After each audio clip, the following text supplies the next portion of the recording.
Hey guys, Parfax here, and today we are talking about territory management. Now, I haven't looked over this yet, so you're going to kind of see my reaction to it. We're going to have little cuts here and there so that I can read it and kind of give you my thoughts. But we know this has been coming. There's part of it been on the PTR. Probably all of this is on the PTR, but honestly, no one's pushed a territory, so we haven't been able to see. But let's go ahead and look at the post. It says territory management in New World has a number of facets, all of which we are monitoring and evaluating. While we have a lot of more changes planned to come, today we want to break down some changes we are looking to implement or part of the territory management revamp. The rewards. Current rewards of territory management functions as follows. Companies own territories and set tax rates. Players spend/do activities in territories that provide taxes. Ledger payouts to the company that owns a territory and set intervals. There are a lot of good things about this system. We feel it's time for some things to change. Due to the changes in the game since the systems was originally designed, some examples below. They go and talk about moving items between towns, traveling between towns. We made it easier to store stuff, and then the trading post. If you guys didn't know and you haven't played, the trading posts were just for that town originally, but then they kind of made the trading post all encompassing. So if you posted something in Brightwood, it wasn't just in Brightwood, it was for everywhere. So originally it was to be just in Brightwood. And it says, in the original design, players were more spread out, selling resources mostly to trading posts in territories where they were collecting them. With the changes made to more easily transfer items between towns, players are primarily congregating in Everfall and Windsward to sell these resources, resulting in higher incomes in these centralized territories. Since the inputs of the system changed, it's time to change the outputs. We've spent a lot of time going over the data and coin rewards for territories and wanted to share some of them with you. We took a look at the total coin rewarded for territories across the worlds in New World, and we found some direct universal patterns. The biggest takeaway is that Windsward and Everfall are the most valuable territories to hold in terms of coin payouts per weekly across all worlds. With that in mind, here are some of our initial thoughts on how territory management could improve. We want to more evenly distribute the coin that is currently flowing through Everfall and Windsward. We knew this was going to happen. So, take from the rich and give to the poor type of stuff. I think this is a good thing. The problem is the people that own these territories, they just get so far ahead of everybody else. And it's part of the reason why people want fresh starts so much. Then it says, we want to redistribute coin rewards from Everfall and Windsward to the other territories to make them more valuable. We want incentive, good territory management, leveling up stations, defending the territory from invasions. We feel as players, there are always some territories that are more appealing than others, and that's a healthy part of the game. Rather than fight against that, we'd like to see more equitable distributions of coin rewards from territories. We are looking to accomplish the following goals. Distribute gold between all territories more evenly so that owners of Everfall Windsward don't run away in power. Distribute gold to smaller towns to make them more valuable and make them more territories worth fighting for. Give territories owners strong incentives to level up and maintain the town levels. This is a huge thing. I also think taxes are a big problem. Setting taxes. I don't think you should actually even be able to set taxes. I know that was kind of a cool thing and it's kind of a survival thing, but we're now full MMO, and the ability for a company to come and absolutely destroy a server is horrible. So we'll see if they adjust that at all here. To reach these goals, we'll be making a few changes. On a higher population servers, Windsward and Everfall accounts are approximately 20% of the coin payouts from these territories each, so 40% total. We'd like to introduce a system that adjusts each of them closer to 12.5% of the total payout. We will pull all the income earnings across all territories on a world, then distribute a percentage of it to each governing company. The percentage amount is based on the territory and its town level. To that end, the percentage of coin paydown is tiered as follows. That's great.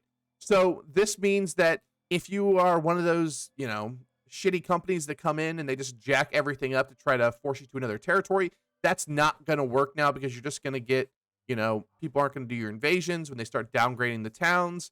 It just doesn't work. So I really do think you need to incentivize people to, do this. So let's see what it looks like. We have Brightwood, 39, 10%, all the way down to 7.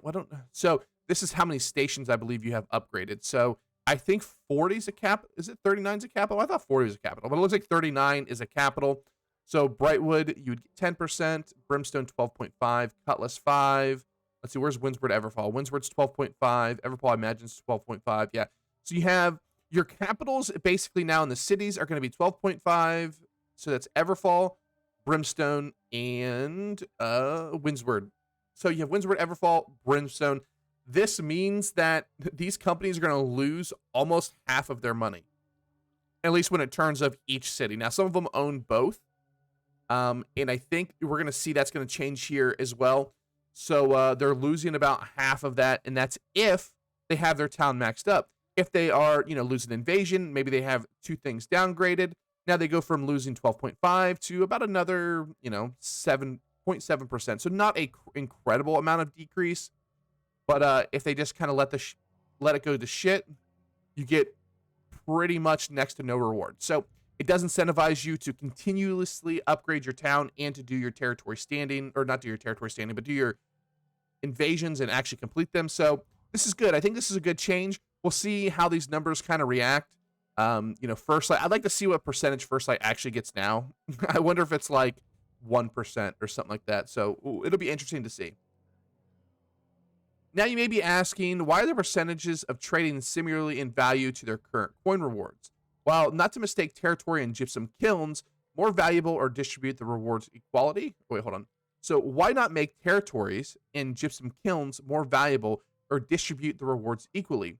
Simply put, you, the players, have dedicated millions of hours to New World in the territory standing, and rewards reflect your time spent in Windsward and Everfall, making them primarily market hubs on most worlds. We expect them to remain primarily the market hubs and continue to generate the most taxes moving forward.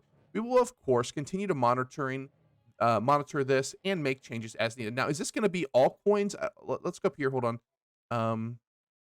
Yeah, so this means your town taxes and stuff like that, too, is going to go into this, it looks like, according to what I'm reading here. Let me know in the comment section down below. I think this is all coined from what I read, so that's good. And then we have, with payouts and territories changing, it follows that upkeep costs should be reviewed as well. I've been saying this for a while. We found two problems. Upkeep costs were not linear. There would be breakpoints in the incentive territory owners to not increase the town level to determine of all players on the world. With the changes in territory revenue, some territories in lower population worlds would not see profits at all past a certain town level, which we knew that. So by making the upkeep scale linearly with the territory rewards, the incentive remains balanced. Great. So you see here 5% current upkeep cost, 195,000. Now level 39 cost is 95,000 prepackaged. So basically they're saying you will always turn a profit on these towns, which I think is a massive, massive bonus. You always want to incentivize players to level up their town. I think it's a natural bad thing for the town to not do that. These costs will now scale linearly with the town level. As an example, for 10% reward tiers, territories, blah, blah, blah, blah. These are the new upkeep costs. So current level 200. Okay. So yeah, so it scales down. So if it's 190 at level 39, town level, it goes down level 1, 200. So, all right, good. I mean, I think this is a good thing, obviously. So finally, we have locked all tax rates for all territories to the following. I've been saying this for forever. I even said this at the beginning of the video. Housing tax adjustments from 0.1% minimum, 1% maximum, to 1% both min and max crafting tax to 0.5. We have refining tax to 0.5, trading tax to 2.5.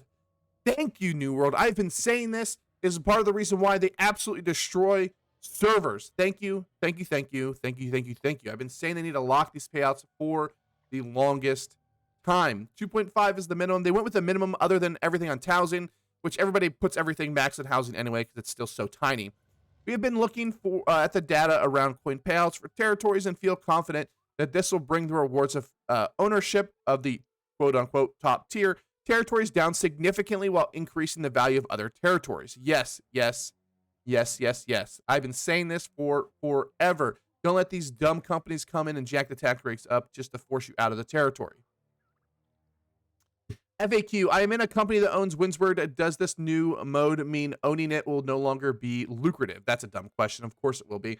I see Brimstone Sands is a higher tier territory in this model. Will this change over time? The system will also allow us to follow adjustments. So they can just go in and adjust the percentages as they see fit. then why are these changes coming now? And then we know why they're coming now. This is why these have been worked on. Honestly, these are coming for Fresh Start. um, uh, it's, I mean, not just for Fresh Start. The game needs it in general. There's unnatural, I'm having a hard time talking here. There's unnatural bloat in the game right now for the companies that own those territories. So it'll be interesting to see how these work. The one thing that I didn't see in here is the minimum you need to defend a territory. I didn't see the changes to how you have to defend wars with how many people, and your shell company changes, which we know are actually on the PTR already. So this will be very interesting. This is I think a great change for New World. Whenever Fresh Start servers do come out, which seems like going to be 2 years from now. I mean, a month. This is going to be a great thing for that. It means even if the bigger companies get on there, they won't be as unnaturally bloated. It's going to mean that we will be able to turn a profit on territories from day one, which will be a great incentive to actually get on there and own a territory. All right, guys, thanks for watching. Let me know in the comment section down below what you think of these changes. I imagine if you are one of the companies that own Everfall and Windsward, you're going to hate these changes. But for the 99% of the other population, people are going to, I believe, like these changes a lot more. All right, guys, thanks for watching. Like, comment, subscribe, like always, and I'll see you next time. Peace.